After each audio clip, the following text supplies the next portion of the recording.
ডক্টরকে রিপোর্ট দেখাতে 1 টাকাও দেব না, হোক প্রতিবাদ।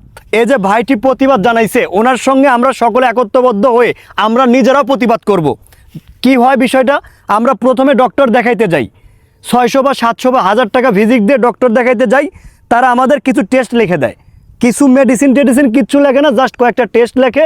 সেই টেস্টগুলো আমরা করাই, রিপোর্ট আসে পরের দিন আবার রিপোর্ট দেখাইতে গেলে তারা আবারও 400 টাকা, যদি 600 টাকা ফি হয় 400 টাকা নেয়, 1000 টাকা ফি হলে 500 টাকা নেয়।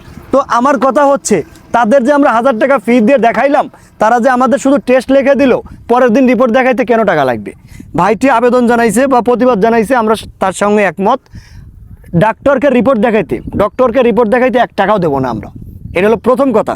দ্বিতীয় কথা হচ্ছে, এই যে ডক্টরদের ফি, এইটা আসলে কারা নির্ধারণ করে দেয়? ডক্টরদের ফি কি ওই স্বাস্থ্য মন্ত্রণালয় থেকে নির্ধারিত? বা ডক্টরদের ফি আসলে কিভাবে হয়? তাদের গ্র্যাজুয়েশনের উপরে, তাদের ডিগ্রির উপরে, না কিসের উপরে আসলে ভিত্তি কইরা এক একটা ডক্টর 1000 টাকা 1200 টাকা ফি নেয়? একটা শ্রমজীবী মানুষের সর্বোচ্চ সারাদিনের উপার্জন 500 থেকে 600 টাকা হয়ে থাকে। একটা ডক্টর দেখাইতে গেলে 1000-1200 টাকা লাগবে কেন?